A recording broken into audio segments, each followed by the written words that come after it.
Okay, good afternoon, everyone, and welcome back. We hope you had a fantastic lunch. The food was delicious. So I'm guessing a lot of people are still quite full. But let us start our next session for today. We are going to be talking about scaling, the ups and downs of attacking a commission. And today I have three incredible artists, all from Sarawak, who are going to be dissecting exactly how they handle a commission as it comes through. First on our little row is Jagung. Hello, I'm Jagung from Cebu. And as you can tell, Jagung is, Jagung is actually our resident artist. So wherever you go in the hotel, you will see a little piece of him.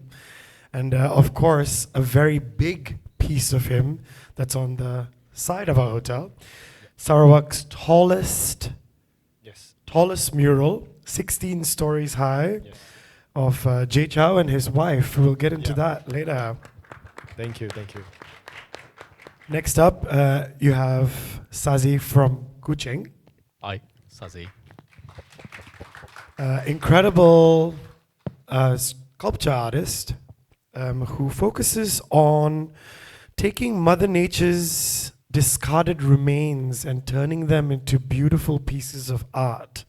Is that the right thing? Yeah, that's the right thing to say. And if you look right here up front, this sculpture was actually made by Sahzy for our Beyond Culture party last August. And it was our centerpiece for the entire event. So if you want to come and touch it, you may. And next up, we have Amey, who's also from Kuching. Hi. You are from Kuching. I was born here. Born in Miri? Yes. Okay. But currently based in Kuching. So we have a Miri, and I had no idea that you were from Miri. There we go.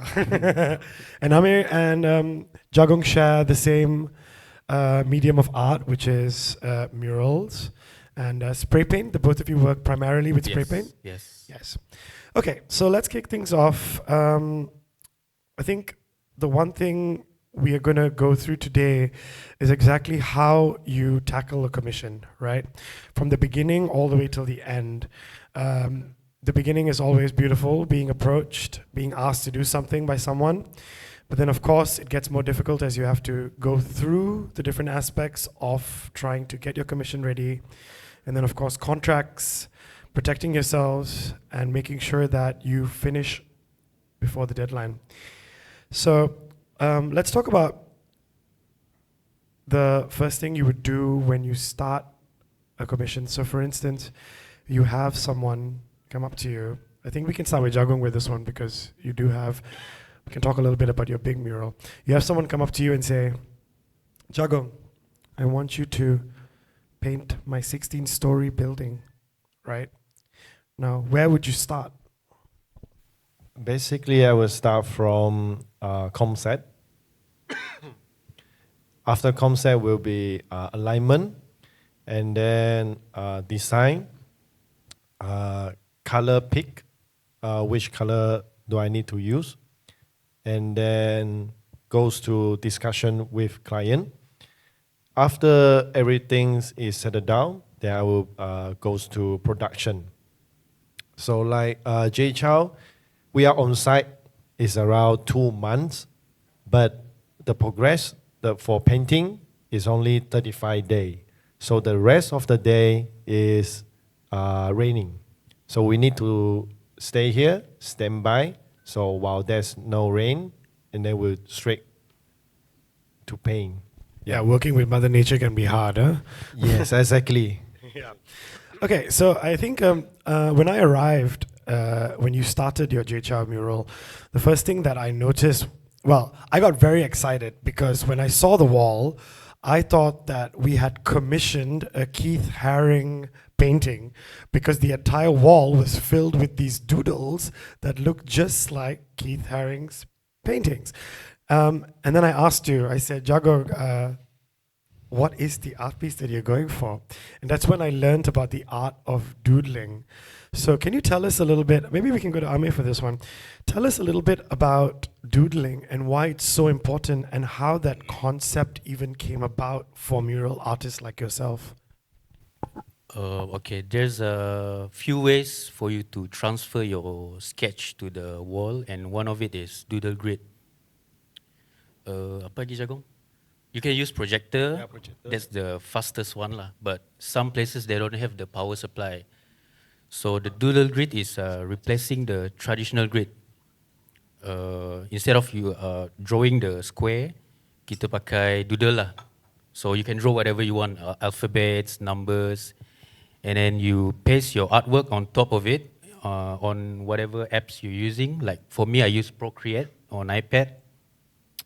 And then you turn down the opacity, and then the doodles become the guideline for you to sketch on the wall. Yeah. Got it. So you start by doodling your entire wall. Yes. And after you doodle your wall, what do you do? What's the first thing you need to do to capture? Yeah. You take the photos of the wall after you doodles, and then you paste it on whatever app you're using. And this picture has to be absolutely precise. Yes. Right? In order for you to get. So obviously, for a 16-story building, how did you get such a perfect picture of the whole thing to be able to get your sketch onto the doodle? After I done my doodle grid, I use DJI Mini 4 Pro. For the angle, you need to capture from just like as you say, precisely. Everything need to be precise and move forward a bit from the walls, and then make sure all the walls have captured by only one photo. And then after that, I will using Photoshop or Procreate. The image layer, I will try to turn the opacity. If some the audience they have using the Procreate, they should be know into 40% or 50%, and then overlay on the design that I already sketched. Yeah, usually my design will be designed in color with photorealistic that is ready. But usually I will, for that big scale, I would sketch the outline first. And then I overlay with the photo that I use DJI Mini 4 Pro. Then it will be easily seen. Because when we painting outside, the sun is very strong, so our phone will automatically become darker, especially for iPhone. It used to be protect the phone. So when the design merge with the doodle grid, by using black and white sketch, it will be easily seen for us. Yeah. Interesting. Okay, so yeah, this is the fundamentals of starting a mural piece. Sahzy, let's get a little bit of your opinion, for someone that's doing something completely different. When you get a commission, right? What is the first thing that goes to your mind? Because obviously when you get a commission from someone, you don't really have a design yet, right? It's more about someone saying, okay, we would like you to do something for us, create a sculpture for us. Now, what is your first thought process as to how you would start even thinking about what you're going to make? Well, the first thing that I thought of is like, can I do it or not, right? If I can do it, and if I believe that I can do it, and I will proceed with that idea. So often, it's always a blur. The one with discussion is always a blur. So you the one who have to be decided how you're gonna be with. So you have to start with the idea, and because you're the artist, and that's the reason why they pick you up as the one who need to build this. So that's pretty much it. And thinking like the first step, which is can you do it or not? Then you put a format on it. And what about material? How do you begin your process of collecting material? Well, it depends on also with the commission people what they want, right? So if they want to last longer, and then I had to figure out how to find a material that can last longer. But the thing is, what I do is I using a material that discarded or something like temporary. But that's why I often use something like can last longer, like ironwood from the rivers, and use that materials and pitch it to them, and yeah, that pretty much it. So that's how it works. Sorry, ironwood. Can you explain a little bit more about what well, that is? ironwood is actually a kabylian that I collected from river. It's already been treated in river for quite long, and no one use it. So instead of most of people use that material for aquariums because they can stay last in the rivers, right? So I was thinking like maybe why not, right? I use it for sculpting, and that's what I do. It's like driftwood. It's a driftwood. It's driftwood, basically. yeah. But it's a strong driftwood. Yeah, because it's just sitting in water anyway, so Yeah. it doesn't rot. Yes. Is it Interesting. hard to work with bullion? Sorry? Is it hard to work with bullion? Is it? It's super Susah. hard because the normal ironwood a kabylian that people use is often a fresh one. It's a bit brownish, right? It's easy to carve it and easy to shape it with it. But what I used, I had to follow the shape on it because whatever in the river, that's pretty much what I use. And once it's treated by the river, it could be like 100 years already. You can see it, from the whole of that ironwood because of the flow of the rivers. So when I tried to carve it, it's super hard. It took a long process for me to do it. Yeah. Yeah. And when you go foraging, wherever you go, are you usually with a team? Are you alone? How do you usually like do this? Because obviously carrying back multiple pieces of driftwood on your own, if you're like deep somewhere, how do you facilitate that for yourself? Well, honestly, I do this out of passion, and I understand that this process can be very hard sometimes. And if I took the risk, so I often go alone. But if I bring someone, it might risk the assistant or someone that I not supposed to. You know, I did bring an assistant before, and it was a very bad mistake because of she got she said that something happened to her. She saw something, but yeah, I don't want to say something more. She about saw it. Yeah, she something. saw something. So, but yeah, so a lot of local people here, the reason why they're scared to foraging or at least go to the jungles is because they associate it with the folklore or scary thing. So it's a taboo thing to go to the jungle, and that's why they're afraid to explore the other side. And but I took the opportunity to just figure out what I can use and the discarded material I can use. So pretty much, long story short, I do it alone. Okay, I think the taboo is like actually taking from the jungle, right? Because obviously exploring the jungle is completely fine, but it's like what you take It's like out. what you take the jungle. What you it take it out. will follow you. Yeah, and something like that. All folklore is No, okay. could be true. Yeah, it could be true. Okay, so this is we've touched a little bit about how you guys start off your projects, right? I think what's important, and I think what a lot of artists are always wondering, young artists especially, is budgeting, right? So as we most of us know, whenever a commission comes through, generally speaking, the people that are going to give you the commission would try to get the best price out of it, right? Because they will negotiate until they feel like the price fits what they can. Now, what happens in terms of the integrity of your art and your budgeting, right? Because it's not cheap, right? Painting murals, getting all the spray paints, good quality paints, good quality spray paints are expensive. So how do you handle that budget-wise to make sure that you can fit your budget that they've given you, but also still be able to take some money back home to survive as an artist? Jagung, you can start. I'm usually calculate based on complexity of the design. For the design, you can start calculate how many colors that I can use. So that's the one thing. Another thing is based on the wall dimension. Basically, I will calculate by every square feet. So 1 square feet is around 90 ringgit to 180. Yeah, so there's a base on it. So it's easily for customer, they have their price on their mind, yeah, and some average budget for them. So like example, okay, client A, he said, oh, we have maybe like 20,000 budget. Can you do within this budget? And they say, then I say yes.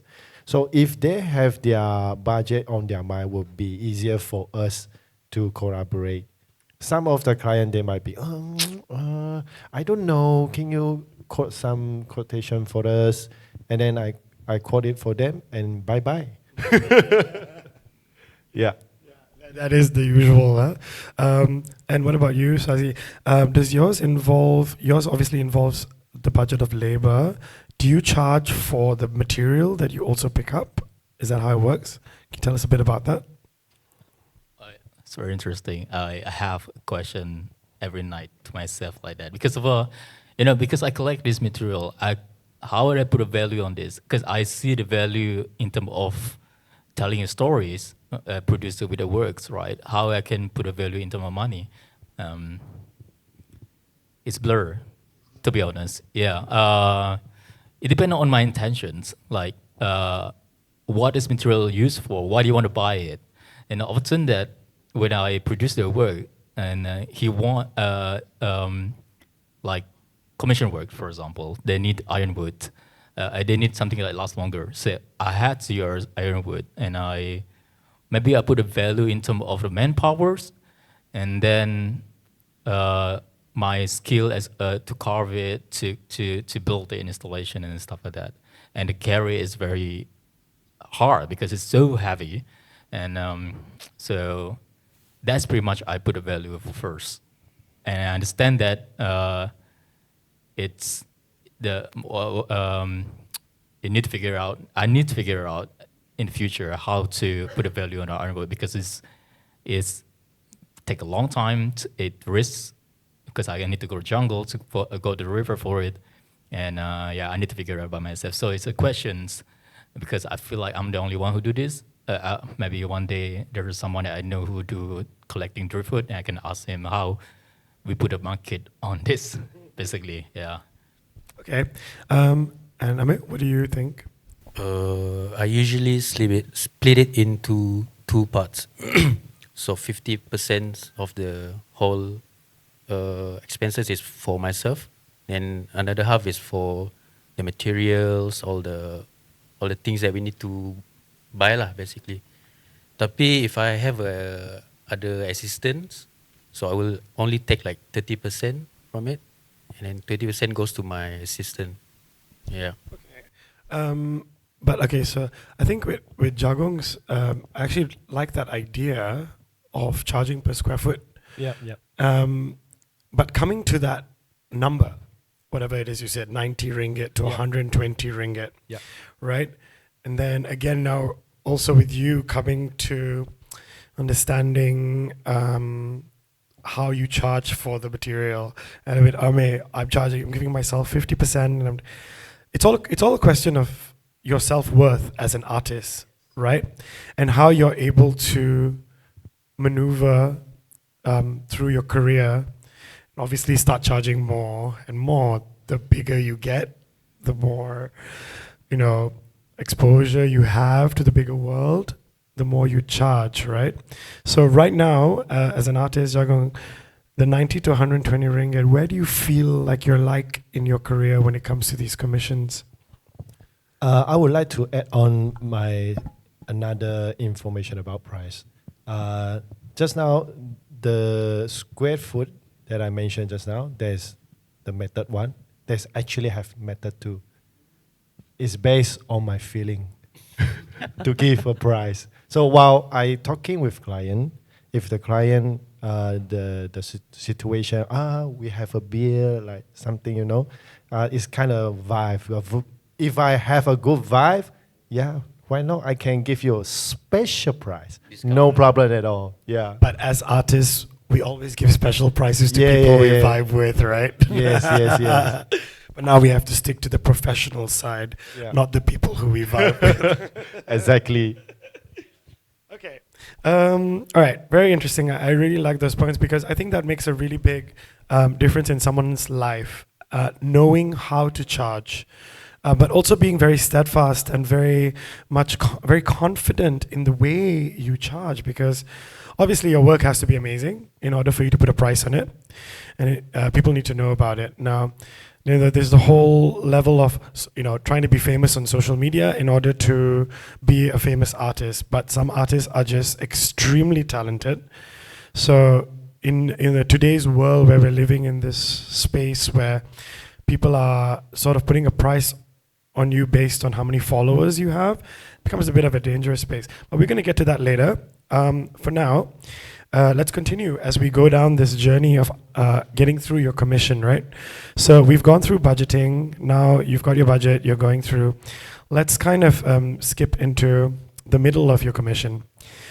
A lot of artists tend to get to a point where there's a moment of a slight freak out, right? Either imposter syndrome or just anxiety, feelings, just natural feelings that come upon you. As an artist, there's always a strive to be better and to make sure that your product is perfect when you give it out. And a lot of artists tend to have this middle section where they start freaking out at their artwork. How do you overcome that as an artist, right? If you're standing suddenly and looking at your art piece and going, oh no, it's not right. But you're already halfway through. What do? Repaint the whole wall? No, you have to continue. But it's actually just your mind that's causing you to think. How would you overcome these feelings? Amey? Amey? I never get the anxiety or anything because it's my work. I have to finish it. But I do tend to feel lazy sometimes. Yeah. When you say lazy, what does that entail? Macam, tired. oh, I'm just gonna like working for 1 hour and then I'm gonna continue tomorrow lah. So if I ada rasa macam the feeling malas, I just step back, smoke a cigarette, something, get a coffee. Few hours after that, I continue to finish my work. So as a question, I actually don't know how long you guys have been artists. How long have you been an artist? I've been drawing since 7, but doing this commercially As a job, as an adult job. 13 years. 13 years? Yes. What about you, Sahzy? Sort of 5. 5? And you, Jagung? 10 years. 10 years. Okay, so I think maybe now it is quite easy to say, that maybe laziness was a big part of you. But 13 years ago, Amey 13 years ago, right, who's starting, maybe given his first commission to paint something, right? I'm pretty sure there were some feelings that maybe not extreme anxiety or anything, but I'm sure there were feelings that were going through your head on whether you were doing a good job or not. At the end of the day, we are trying to build confidence in younger artists, right? So what did younger Amey do at that time? How did he deal with those feelings? I would open my playlist, my favorite song, or get inspired by watching some of my favorite graffiti artists, so that I get the excited, feeling excited again to do my work, and then yeah. And you, Sahzy? Oh wow. Okay. I don't know. It's like I think every artist always have that feeling, to feel like imposter syndrome. That doesn't feel like you're worth it to do this. I guess the measurement of expectations, and also the people around you. People always say like you just need one person to believe in you, and then you start doing it. And I really appreciate that, and I measure the expectation. Like, why would I expect too much on something to be perfect? But what is perfect, right? That's one thing. And also surrounding yourself with the people who trust you, like you can do it and stuff like that. And it's very important to be in that circle. And that's pretty much it. That's why I make me who I am right now. Can do something like. Having a close circle, I think, is very important. Having the right people around you is very important. But then when we enter the bigger world, sometimes you are separated from your close circle. Like, for instance, you just recently went to Japan and spent some time there, albeit you had the most incredible time because you were with the best, most incredible community of people in Japan, but still a very new environment to be in where you were, just working for how long? A month? A month. A month. And what were you doing on that commission? What was the whole commission for? Oh, so in the Japan one, they invited me to do something for them because Japan, like Sarawak, it's rich with the folklore story. And when they see my work, they were like, let's collaborations, let's do this. And I fly there. I don't know anything about Japan, but I know that the people there, it's like seeing myself, right? So yeah, that's how everything started. We just have a discussions. Let's do this, and then they bring it to the mountain, the sacred mountain, and we collect the discarded materials together. So and we at the same time we're telling stories how my Sarawak is and how the Japan is, the folklore side, and that's how everything turned out to be. It turned out to be very well, and we worked together. I created my artwork there, and in a way that is inspired by Sarawak version and also Japan version. It bring the collaboration between the two different regions. That's awesome. I'm glad you managed to find. I mean, I think also energy attracts energy, yeah? Yes. So wherever you're going, if you have the right attitude, you normally attract the right people Definitely. to you. Jagung, what about you? Tell us a little bit about how you deal with your inner demons once in a while, if you have any. You mean while I painting? Yeah, while you're painting. I mean, okay, again, we're going to come back to this incredible mural that you've created here at Macure. It's so big, right? I'm sure there were moments where you were also kind of like figuring out things. Was there any sort of anxiety or feeling that you were having, and how did you deal with that? Yes, of course. Sometimes I will feel bad, but actually I'm quite a typical Aries guy, which means I'm kind of straightforward guy. Which when I'm feeling bad, I'm feeling sad mode, I will listening to music, or else I will keep talking with my my assistant, Kompia.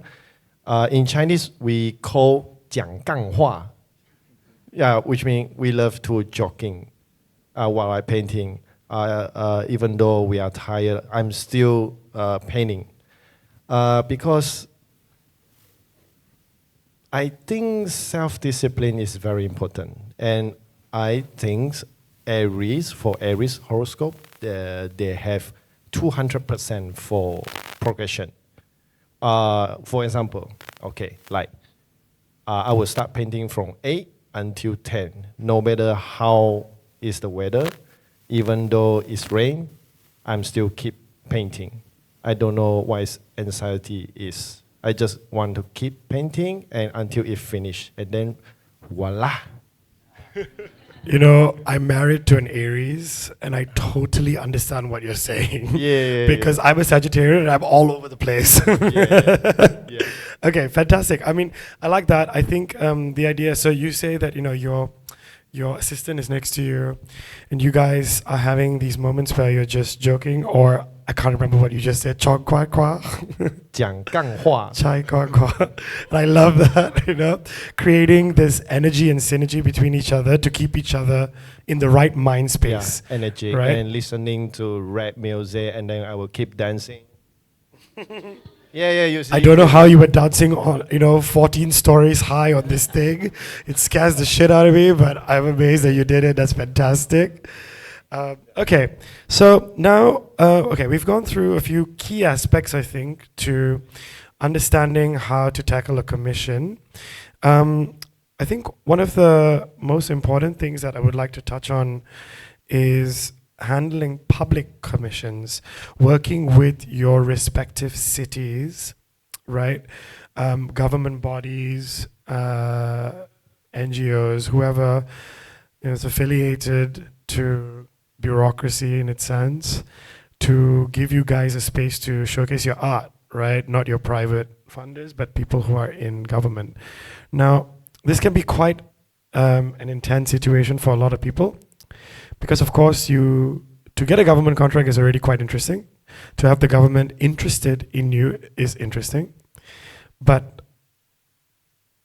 it's a completely different ball game, right? From me inviting you to come and paint my wall versus the government saying, come and paint my wall.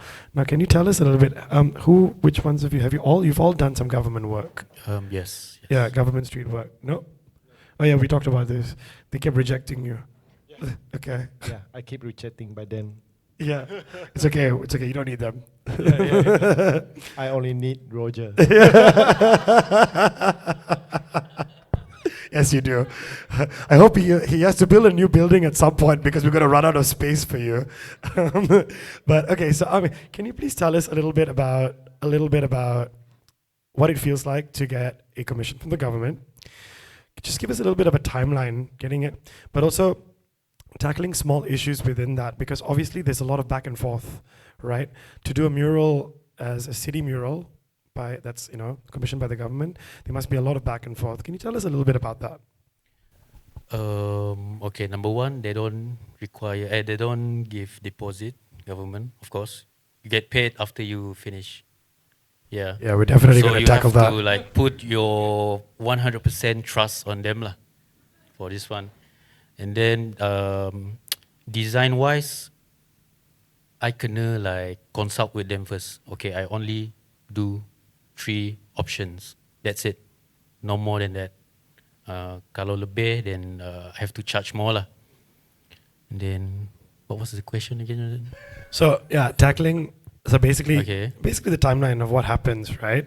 Now, yeah, that's interesting you say, okay, so they don't give you any deposit. Yes. And you have 100% trust in the government. And then you make 3 designs, because obviously that's already a lot.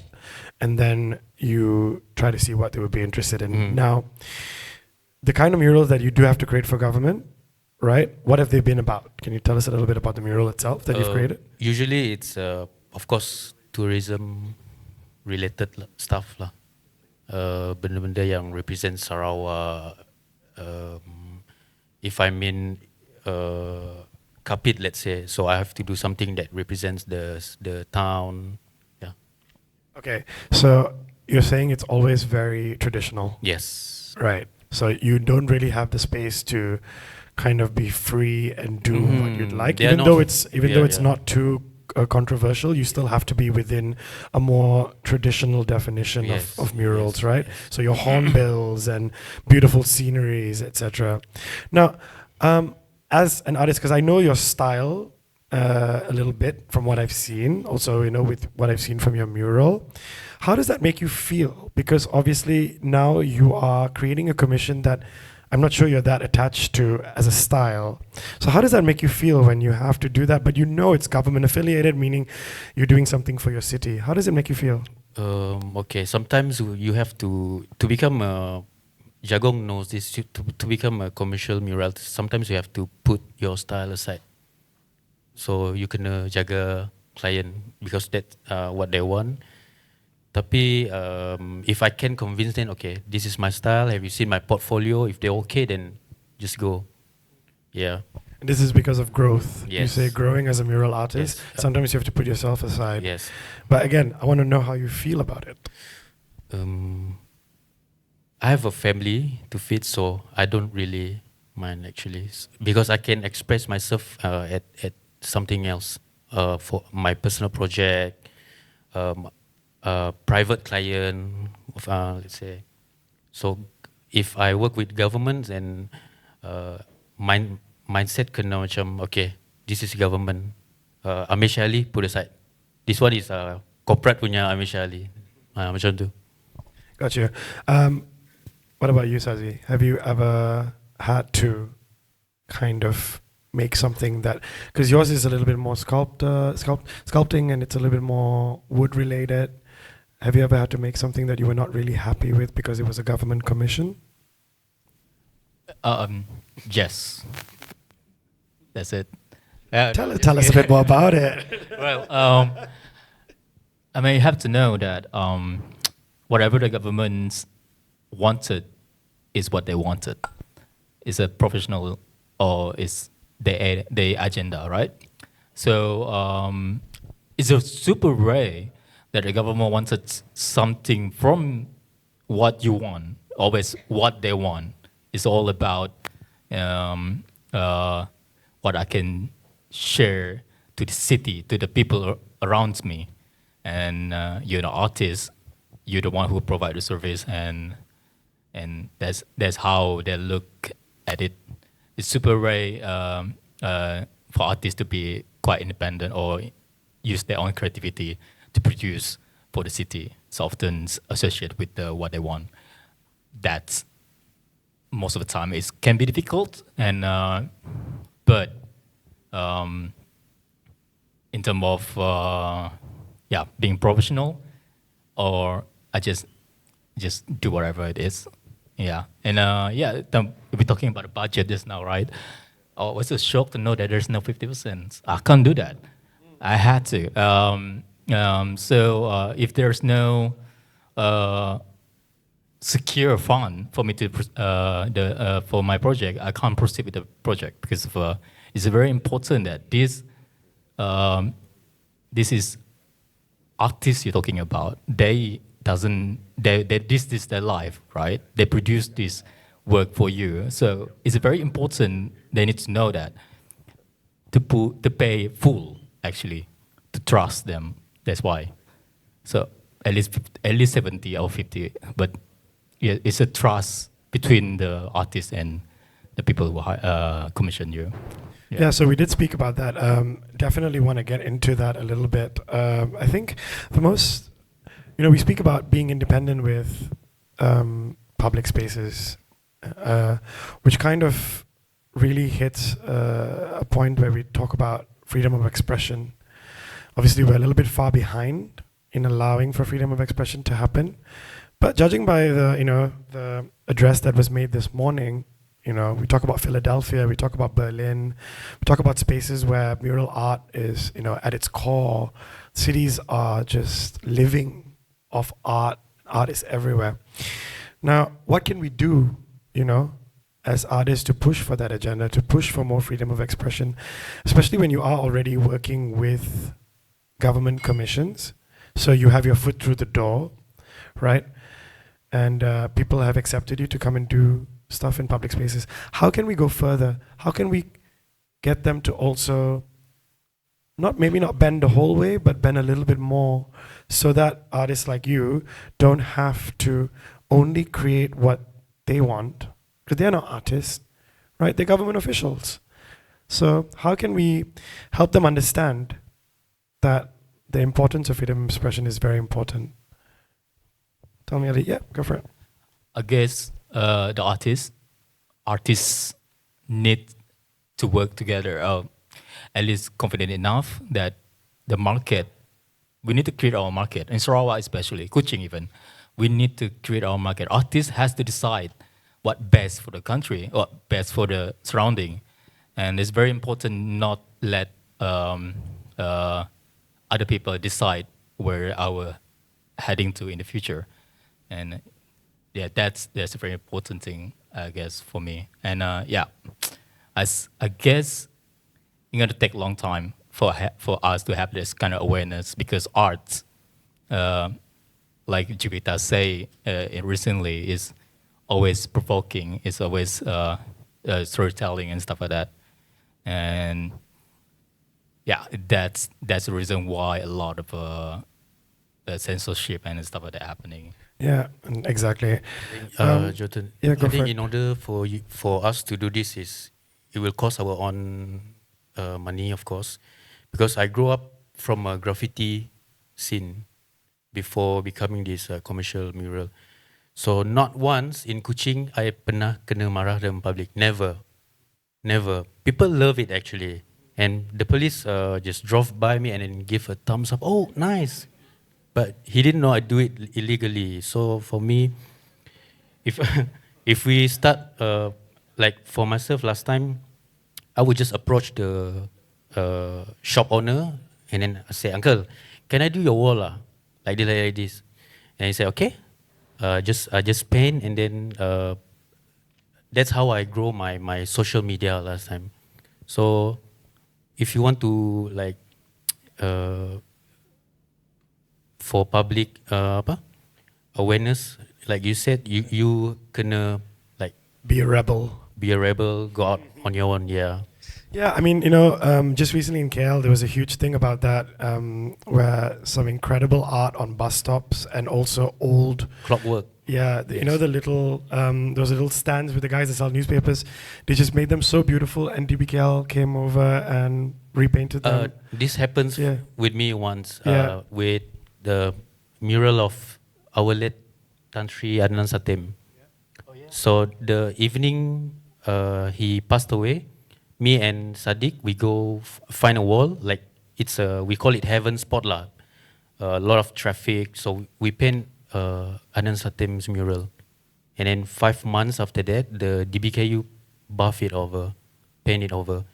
And then they kena hantam habis-habis with the netizen. Was it like it was a respectful mural Yes. of the, yeah. Yeah, yeah. So what was the reason? Yeah, exactly. What was the reason? The for reason that? is because the wall is bawah flyover, so it's not proper, they said. And then I asked them why after 5 months. Because it takes them that long to Yes. actually come and do their job. So because of the because of the bash from the netizen, they contact me. Hey Amey, we provide you a new wall for Adnan Satem. Yeah. Got it. So it was redone again. Yes, I didn't know the post is going viral masa tu. That time the word viral belum lagi oh. 2018, 2017. Yeah. Right. Yeah. Fantastic. I mean, yeah. So it creates conversation, right?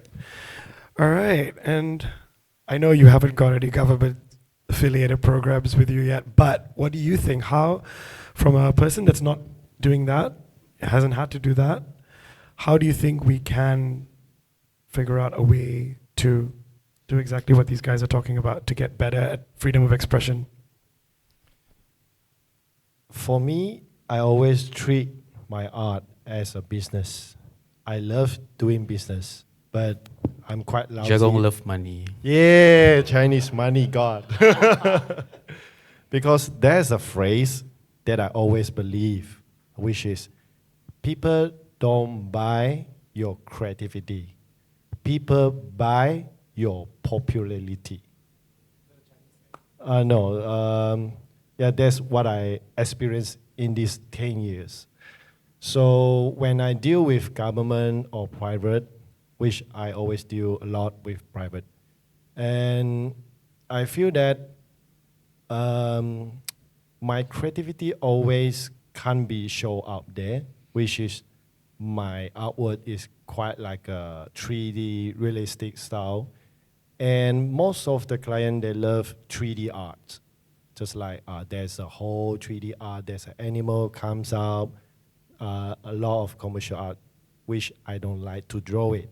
But I have no option. I need to earn money for my family, etc.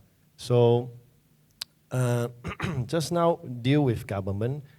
I still remember there's a case which is happened in Kuching, Jalan Power. Jalan Power. I don't know if there's audience from Kuching. Is there any from Kuching? Me lah Jagung. Yeah. I paint Kuching balloon, and there's an eye in the middle. My client wants to change into like tea tree cans. And while I finish all the Kuching balloon, but not finish, I finished I paint all the tin, the can. Tea tree can is a tea tree layer. It's a drink. So after that, the government sent officer to come. Hey, wait, have you the license or do you have letter, like confirmation letter or from DBKU? And I say no. Is it need to be applied? And then I asked from my client, and they say no. Then after that, this news become viral until the Tatowi comes to the news and make a press conference, and he say, "Oh wow, I very hate this artist." I know he mentioned me, and a lot of people ask, "Oh, what happened, Jagung?" Because the Tatowi say or any like a government, they blame me why I buff Ernest's painting, but that painting is over, I think, is 8 years, And then after that, the viral comes out. I ask Ernest, okay, here's what happened, and I buff your artwork. Is it okay? And Ernest said, why not? It's just an art piece. You can buff whatever you want, and that is a private building. It's not government building. Yeah. So there's a lot of not so happy memory with government. I don't know. I'm only happy with Roger. Okay. All right. So, all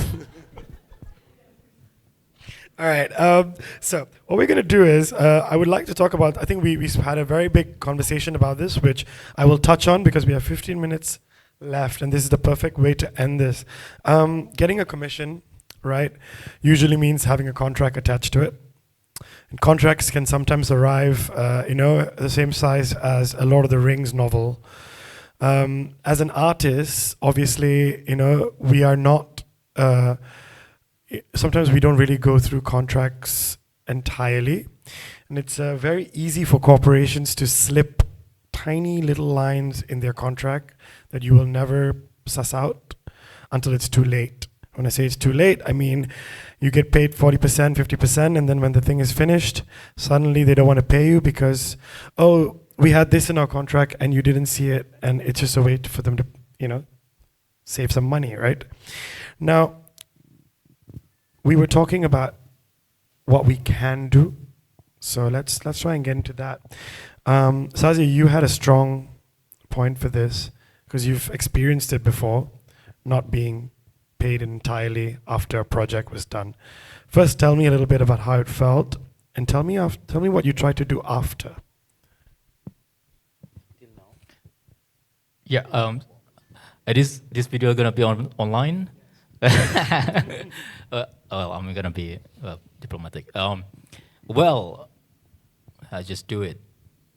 Because it's my work. I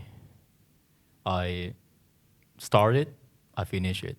Whatever what happening about the budgeting is it's between me and him, and I think it's always hard difficulty because the range or the timeline the amount is spent on this project could be like 6 months, and within that 6 months, and you sacrifice a lot of things, and you spend time fully on this project basically on these 6 months, so you forget all this kind of other project because you want to focus on it, and that's what could happen if the other 50% not been delivered, and that's mostly the one who got harmful towards is mostly artists, not the other people, and that can be very, very hard sometimes, but that's why I think representative and awareness or even lawyer or friends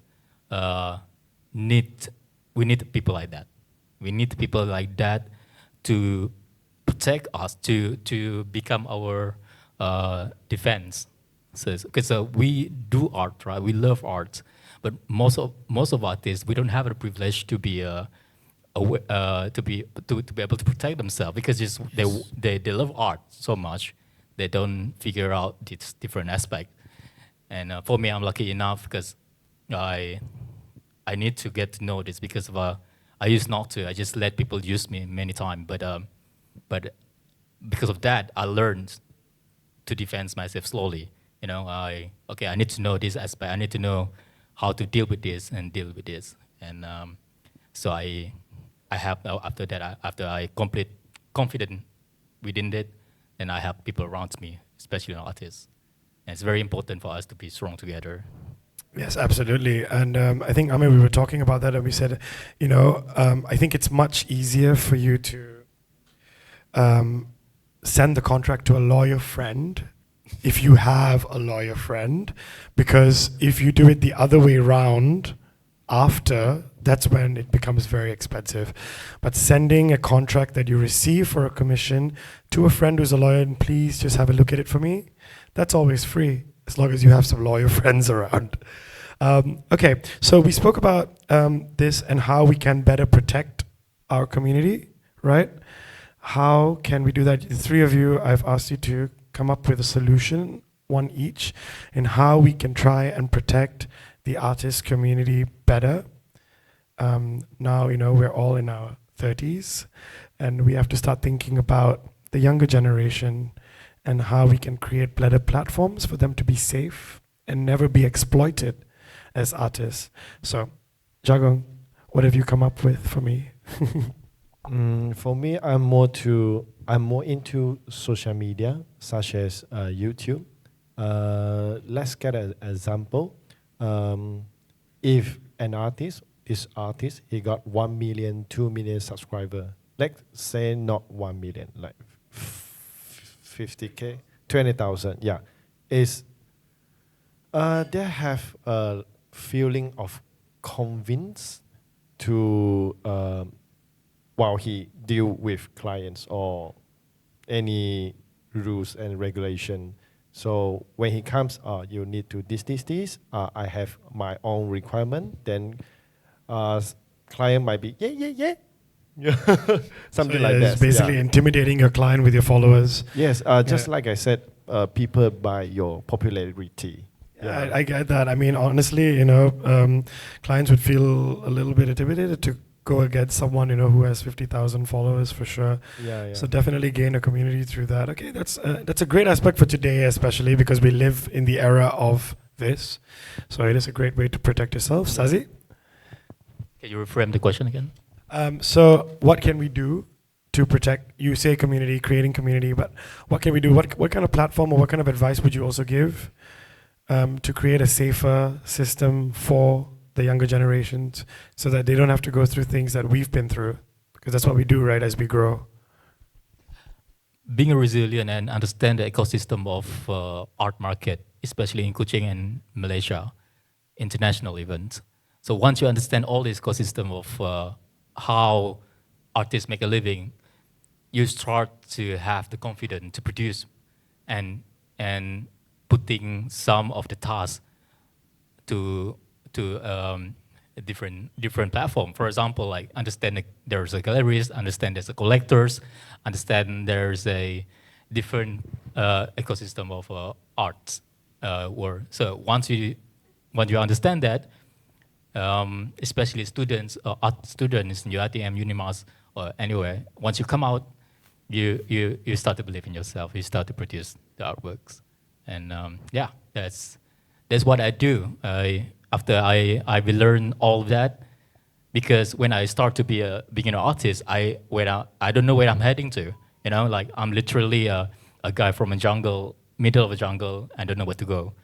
And after I understand that concept, I start to feel peace. I don't need to go to KL. I don't need to go to Europe, or I don't need to go to everywhere. Even just understand that, because we in a social media time, which is everything is close to one each other. So it's very easy for us to reach out for that. So yeah. 100%. And Amey, for you? For me, number one is we have to educate each other. Let's say for young artists or new artists, don't be afraid to like DM us if you have any questions, because we know how it felt like to be struggle. Kena educate lah with each other. And then number two is normalize business practices. So you have to prepare yourself with some contracts. ChatGPT senang. You boleh buat agreement sendiri mah. And if you need a lawyer, I have a friend who can help you. That's it lah. Yeah, kena belajar not only the art side but the business side. Yeah, professional side. Totally. That's amazing. Yeah. I would like to add on some of the important things about artist protection wise. There's another important, I think, it will be good if artist, he or she got a manager, just like Baus, he got his manager, Joseph. So when we deal with Baus, it will not come to Baus, it will come to Joseph first. And he will go through, he will filter what is the event about, what is this festival about. and how is the contract goes. And I think manager play a man important role in both character. So in protection wise, yeah, I will consider for one manager in the future. Yeah, of course, contract is important. Yeah. Yeah, having a manager is always amazing. But of course, one has to be able to afford to have a manager. Yeah. And that's always the problem, right? Yeah. So, okay, we have definitely come towards the end of our session. But I think one thing we can carry away from protecting artists is that we must be stronger in numbers, right? And having these conversations, sitting down and talking and allowing for people to be an audience to that helps people understand that we can be stronger together. And more dialogues. I think definitely more dialogues. You have your own platforms where you can talk to people and you can provide them with information like this. So once in a while, you can also do videos that just talk. I think you've been doing some videos about nature, which have been so nice, understanding the different types of nature within Sarawak. That's so important to protect. But also videos on how you can protect yourself and be together as artists within your communities. Because yes, you can have followers, but as I said yesterday, standing in numbers as artists, people also are afraid. They also get scared of you when they know that you have like 30 other artists behind you and an army, So yeah, fantastic. I'm so happy to have had you guys for this conversation. I think it was really fruitful. We have 4 minutes. So if anyone has a question from the audience, if you'd like to ask a question to any of our panelists, now's the time. Is there anyone? Yes, Roger. Can we get the mic to Roger, please? Oh no. So the question is this. From an artist standpoint, this topic is about helping you to actually earn more. I shouldn't be asking this, but I think from the artist standpoint, we should also be looking at what can we then do, right? Each of you are amazing as an artist. I mean, Sahzy, what you've done in nature, Jagung, we don't need to speak. Amey, who I've seen you for the first time. What would you like the society or the corporate or even the government help you to do as a next step so that you can grow, so that you can earn? Yes, Bounce is here, manager is here as well. But the thing is, sometimes to get there, we need to attain a certain level. What is that next level? What is that thing that you wish to happen so that it will help you attain that level? I think that would be where I feel is important. Yeah, so if you could share, what would that next level be for you as a next step? Start with Amey. Start with Jagung. I'm still thinking. No, we can't Still start. processing. We can't start with Jagung because he already has Roger. We need to start with the two of you. My next level is for the corporate or government. They start to realize that each artist has their own style or signature. Because if I'm a singer and then government hire me, right, I'm more like a cover singer. I sing people's song.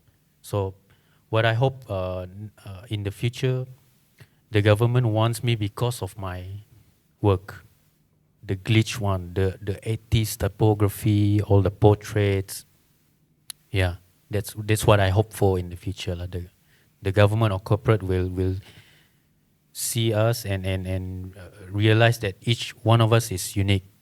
I want mereka hire us because of what we do or what we specialize with. Yeah. Amazing, Sahzy. Roger, thank you for questions. Well, Thank you, Roger. I'm gonna answer it. So we can't depend too much on government.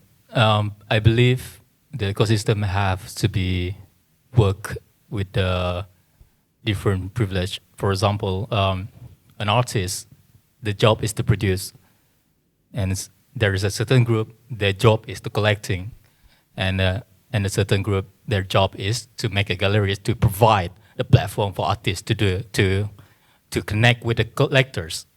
And what Roger do is very great. He helped a lot of artists, especially me and Jagung and everyone now, and bring us together to talk about it. And so that's the only thing that the small thing even that small thing is not even a big thing. So to know that the power of how the cycle art economy can work, we can help each other by doing that, get to know the galleries, get to know the collectors, and after that, connection throughout Kuala Lumpur to the west, and then after that, connection throughout international. So everything were interconnection. So, and that's how everything works without we depending too much on a certain group. Like what I say, government, which now we understand we depend too much on that. Yeah, they can't support all the artists in Sarawak, obviously, but what we can do is we have to work on it, how to create our own market. Got it. Thank you. Jagung, do you want to answer this? That's it. I haven't figured out my answer. Jagung, sorry, can I add something Of else? course you may, yeah. I'm not against a veteran artist or anything, but I hope in like now, the government, the corporate kena sedar yang there's a new wave of artists. We're not doing landscape or animals and their influence are different this generation. So their style also different. So I hope that mereka faham that arts dah lain lah sekarang. It's not the forest ke landscape itu village ke. It's a more vivid colors, bright colors. Yeah. I think most of that is just done to be safe. I don't think that if they had a choice, they wouldn't be choosing to just paint the rainforest and animals over and over again. It's mostly just because of the things it can. If something is too provocative, even if it's not super provocative, it can stir up.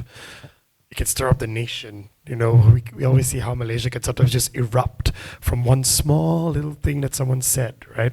It's mostly just to protect themselves that they do that because they just don't want to deal with the outcome. And don't you think so? Right? Yeah. So I think as we do progress as a nation, as we do progress as a people, our minds progress as well. And I think with more exposure to the world through social media, through the million TikTok videos someone could watch in a day, the mindsets will change. The openness will come. And over time, let's hope that it gets better for all of us. But with that, I'm going to end our session unless you have anything. You found an answer yet? I'm quite agree with Sahzy, which is he mentioned ecosystem just now. I do have explained and discussed with all the international artists and local artists. And I found out that is not the problem we artists with community and government or private. It's all about we. What I think is I love gather most all the artists, no matter you are international, local, as long as you are artist, no matter you are sculpture, you are poetry, your mural, canvas, whatever, as long as you are artist, and then we gather around, just like shopping mall. Shopping mall inside, there's a lot of store. It's not only one, right? So if we gather all the artists around, then the power will be growth.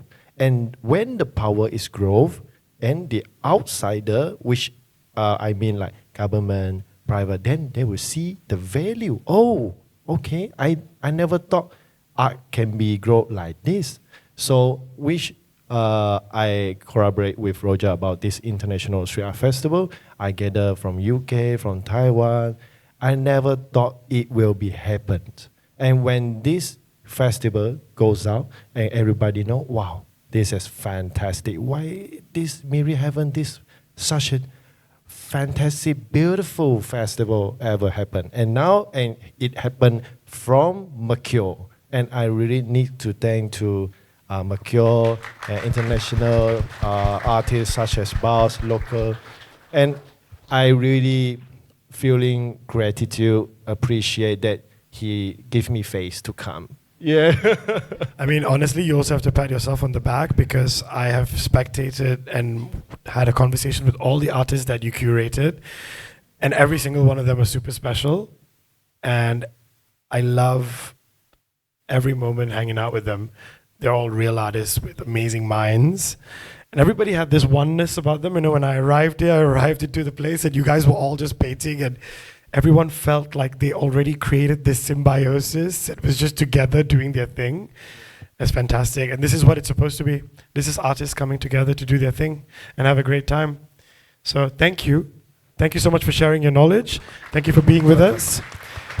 We will see you guys after the short break. There's a little short break. Please let yourselves go to the toilet and have a little refreshment. We'll see you in a bit.